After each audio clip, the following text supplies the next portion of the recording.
Ya, kali ini saya terusik untuk mengomentari berita seputar keterlibatan Aziz Syamsuddin, Wakil Ketua DPR RI, ya, terkait perkara dugaan korupsi yang dilakukan oleh Wali Kota Tanjung Balai Syariah. Nah, di sana diceritakan oleh Ketua KPK bahwa Aziz bertindak proaktif. Ya, dia menyuruh ajudannya untuk menghubungi penyidik KPK untuk datang ke rumahnya bertemu dengan wali kota. Ya, lalu terjadilah di situ transaksi deal antara penyidik KPK dan si wali kota, dan itu terjadi di rumah Aziz. Kemudian hari ini diberitakan bahwa kemarin KPK telah memeriksa, menggeledah baik rumah pribadinya Aziz, rumah jabatannya yang di Kuningan maupun di kantornya di DPR RI, di gedung DPR RI. Tetapi sejauh ini yang baru menjadi tersangka adalah oknum penyidik KPK itu sendiri dan wali kota. Pertanyaannya, bagaimana posisi Aziz di dalam konteks kasus ini? Sejauh yang kita bisa ikuti dari penjelasan Ketua KPK, ternyata masih didalami. Pertanyaan saya adalah, sementara rumah Aziz sudah digeledah, kantornya sudah digeledah, begitu. Ya. Lalu atas nama asas praduga tidak bersalah, Aziz belum ditetapkan sebagai tersangka. Padahal saya ingin berikan catatan. Yang pertama, Aziz itu jelas-jelas wakil ketua DPR, artinya sebagai pejabat negara. Yang kedua, di dalam konteks ini kemudian dia bertindak proaktif dengan menginstruksikan ajudannya untuk menghubungi penyidik KPK untuk datang ke rumahnya lalu bertemu dengan wali kota. Dan ternyata di rumah Aziz itulah terjadi transaksi, terjadi deal penyuapan 1,3 miliar dari wali kota kepada penyidik. Dan uang itu sudah ditransfer ke temannya penyidik. Nah, pertanyaannya tunggu apa lagi nih KPK untuk menetapkan status hukum dari Aziz, si wakil ketua DPR ini sendiri. Ya. Ketua KPK membacakan bahwa yang namanya tersangka, katanya menurut KUHP itu adalah seorang yang karena perbuatannya atau keadaannya berdasarkan bukti permulaan patut diduga sebagai pelaku tindak pidana. Kalau benar KPK konsisten mengikuti definisi tersangka menurut KUHP itu, pertanyaannya sebenarnya mengapa harus terlalu berlama-lama lagi KPK menetapkan saudara Aziz Syamsuddin ini sebagai tersangka? Paling tidak yang bersangkutan bisa dikenakan pasal 56, paling tidak, yaitu apa? Sebagai medepleter, membantu suatu kejahatan. Karena dikatakan di situ posisi yang membantu kejahatan adalah mereka yang memberi bantuan pada waktu kejahatan dilakukan. Mereka yang sengaja memberi kesempatan, sarana atau keterangan untuk melakukan kejahatan. Jadi dua ayat ini sudah sangat jelas. Bukankah apa yang dilakukan Aziz itu jelas-jelas memenuhi ya, unsur ini? Lalu kenapa lagi KPK berlama-lama menetapkan status hukum saudara Aziz? Nah, ini adalah yang saya maksudkan, kenapa saya ingin mendorong KPK agar di dalam penegakan hukum ini lugas dan tidak terlalu lama menggoreng sebuah kasus. Karena jangan lupa saat ini KPK ini sudah mulai banyak disorot orang, bahkan ada yang merekomendasi agar dibubarkan saja. Ya. Karena sudah beberapa kali nih KPK, paling tidak dalam waktu dekat ini, misalnya ketika memeriksa atau melakukan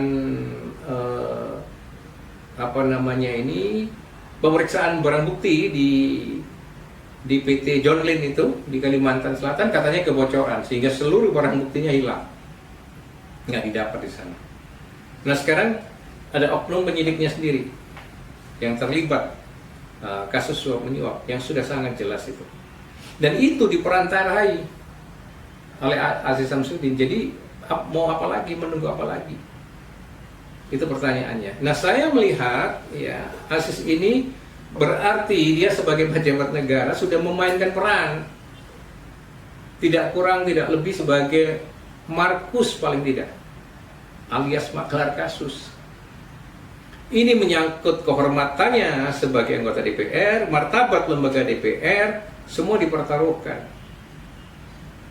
Jangan lupa sebagai anggota DPR seharusnya Aziz Samsudin itu mewakili ya konstituennya untuk melakukan peran, salah satunya adalah pengawasan malahan. Seharusnya dia sebagai wakil DPR justru secara intensif melakukan peran pengawasan kepada KPK misalnya untuk lebih terengginas di dalam pemberantasan korupsi.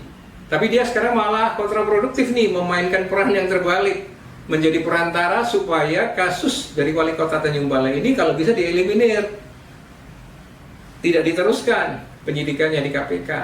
Ini kan sangat-sangat kontraproduktif dan sangat mencederai integritas seorang wakil rakyat dan lembaga wakil rakyat itu sendiri. Nah, lebih aneh lagi, Dewan Kehormatan tidak bersegera memeriksa yang bersangkutan juga, karena lagi-lagi atas nama praduga tidak bersalah, asas praduga tidak bersalah katanya, menunggu KPK. Apa hubungannya antara perilaku etik dengan perilaku pidana? KPK itu mengurusin dugaan tindak pidananya, Dewan Kehormatan mengurusin apakah Aziz melanggar etika sebagai anggota dewan atau tidak. Nah, selama penegakan hukum didemonstrasikan semacam ini, rakyat makin lama makin tidak percaya ini dengan penegakan hukum kalau semacam ini. Padahal prinsip hukum itu adalah equality before the law, ya, persamaan semua orang di muka hukum. Dan prinsip presumption of innocence atau praduga tidak bersalah itu hanya berlaku di muka pengadilan, di dalam rangka hakim menegakkan keadilan. Faktual di dalam proses penyelidikan dan penyidikan yang terjadi justru sebaliknya. Ya, presumption of guilty.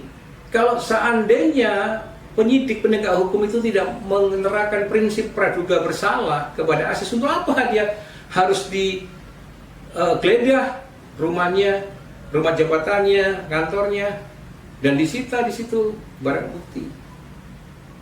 Dengan tindakan semacam itu, berarti sebenarnya pihak penegak hukum itu sudah melaksanakan prinsip yang disebut praduga bersalah. Dan oleh sebab itu, saya sebagai rakyat kecil mengharapkan agar penegakan hukum ini harusnya semakin hebat, semakin kuat, karena ini sekali lagi menyangkut kepercayaan terhadap negara, kepada Indonesia sebagai negara hukum. Saya hanya mengingatkan bahwa dampak dari penegakan hukum ini sebenarnya berakibat langsung pada investasi, karena tingkat kepercayaan investor itu juga salah satunya bergantung dari proses penegakan hukum yang serius, yang sangat kredibel, ya, dari organ-organ penegak hukum, dari pemerintah. Jadi jangan hanya dikira kalau kondisi bisnis yang kondusif itu hanya ditentukan oleh faktor ekonomi. Saya kira tidak. Jangan lupa saat ini investasi Indonesia masih stagnan. Pengakuan dari Ketua BKPM yang lalu yang sekarang sudah diangkat juga menjadi Menteri Investasi dan Kepala BKPM, ya, mengatakan bahwa dari sekian puluh investor walaupun sudah diberikan tax holiday dan tax insentif, toh ternyata hanya 5 yang merealisasikan investasi. Dan itu pertanyaannya tidak semata-mata oleh karena kondisi ekonomi, bukan? Nah, tapi salah satunya adalah penegakan hukum dan kepastian hukum. Dan dengan kata lain, sebenarnya KPK harus menyadari betul bahwa tindakan-tindakan penegakan hukum yang KPK lakukan itu sangat memberikan kontribusi langsung kepada lajunya, kembalinya, pulihnya investasi khususnya dan roda ekonomi pada umumnya. Jadi tidak bisa kita memisahkan sebenarnya dua hal ini, yaitu antara penegakan hukum khususnya di bidang korupsi dan lancarnya atau lajunya investasi di Indonesia. Ya. Nah, saya mengharapkan bahwa KPK tidak berbuat lagi seperti kasus yang lalu. Jangan sampai seperti kasusnya RJ Lino itu, yang setelah sekian tahun atau bahkan 5 tahun mungkin terkatung-katung, dikatakan hanya oleh karena KPK tidak memiliki pembanding, harga pembanding, karena BPK mengalami kesulitan untuk menghitung harga pembanding krin itu, atau juga biaya maintenance-nya. Lalu RJ Lino ditetapkan sebagai tersangka tanpa kejelasan dan menjadi terkatung-katung. Ya, kemudian sekarang atau beberapa waktu yang lalu diberitakan bahwa RJ Lino ditahan, ya, ditahan, dan ternyata perhitungan harga bukan dilakukan oleh BPK, tapi dilakukan oleh pihak lain, yaitu ahli dari ITB. Ini kan menjadi pertanyaan yang aneh. Kalau BPK sendiri tidak mampu, tidak bisa mendapatkan harga pembanding, lalu bagaimana mungkin lembaga di luar BPK perhitungannya dapat diterima untuk menentukan kerugian negara? Atas dasar kewenangan apa ahli ITB itu bisa menghitung kerugian negara? Ya, ini penegakan hukum yang seringkali juga patut dipertanyakan. Nah, karena itu saya mengharapkan bahwa KPK ini melakukan penegakan hukum yang sungguh serius dan yang tidak memiliki standar ganda gitu. Ya. Nah, di dalam konteks yang saat ini terhadap Aziz Syamsuddin tentu. Nah, beliau seorang wakil ketua DPR, lembaga wakil rakyat, ya, tetapi sangat disayangkan ternyata ada perilaku yang katakan, yang menurut kacamata saya sebagai awam itu jelas-jelas sudah melanggar kode etik dan bahkan juga code of conduct-nya. Ya, bagaimana dia sebagai wakil ketua DPR berada di rumah jabatan sebagai wakil ketua DPR, ya, dengan menyuruh, menginstruksikan ajudannya menghubungi petugas KPK untuk datang ke rumahnya untuk dipertemukan dengan seorang tersangka yang perkaranya sedang disidik oleh KPK dengan maksud dan tujuan supaya dihentikan penyidikannya. Ini kan jelas-jelas yang sangat gamblang sekali, yang kalau menurut rumusan pasal 56 ini ya jelas-jelas masuk dalam kualifikasi membantu. Dan kualifikasi sebagai tersangka jelas-jelas seorang yang karena perbuatannya atau keadaannya, dua hal ini sudah terpenuhi. Perbuatan Aziz Syamsuddin atau keadaan Aziz Syamsuddin saat itu, ya, sebagai wakil ketua DPR menyuruh ajudannya menghubungi penyidik KPK untuk diminta datang ke rumahnya, ke rumah jabatannya lagi, untuk dipertemukan dengan seorang tersangka wali kota Tanjung Balai itu.